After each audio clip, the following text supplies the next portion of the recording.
it's Jess from Meyer Hatchery. Although it may not look it yet, it's actually starting to thaw here. It's time for all of our spring activities. Today I want to show you how I make sure that my coop is free from any wild birds. Let's get started. One of the most important things that I do in the springtime is I do coop maintenance. And I make sure that there is no chance for wild birds, those beautiful spring birds, to get inside our chicken coop.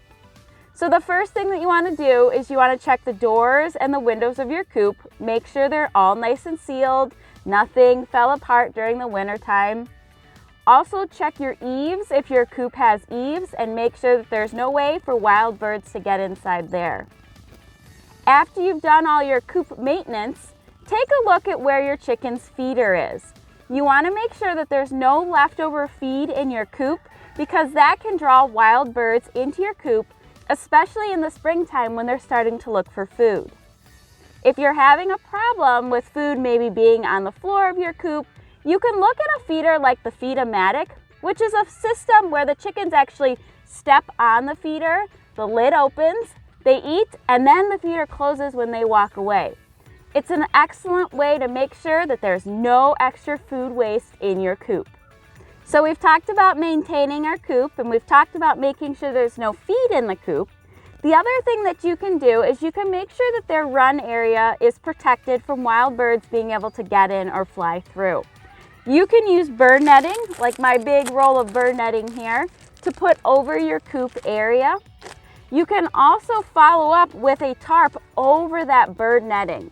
That's going to ensure that nothing can get inside your run and sit on top of the bird netting and maybe leave droppings in your run. That's going to fully protect. I like to use the tarp, especially when we get into the summertime, because it gives my chickens a little extra shaded area when it gets really hot. Another thing that you can do to protect your coop from wild birds is you can hang up deterrents around your coop and your run. You can use old CDs, you can use pie pans, and there's a really great product I highly suggest, the Night Guard repellent tape. And it looks like this, and you'll get 2 rolls in your package. I have been using this for years, and it is amazing. You're going to stretch out different lengths and make streamers with these and hang them up.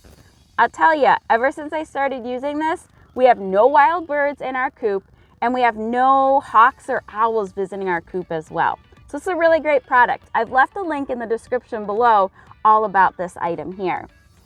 The other thing that you can do is you can take from our gardening experience and make a scarecrow.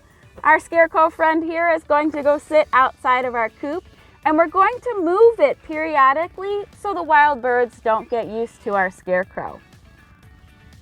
All of these tips we've mentioned are very easy to do, and they're going to help to keep your flock safe from wild birds. I've left a link in the description below to our blog talking more about how to protect your flock from wild birds. If you have any questions, be sure to leave those in the comments below. Thank you so much for watching, and happy spring! Are you ready? Let's go protect the coop.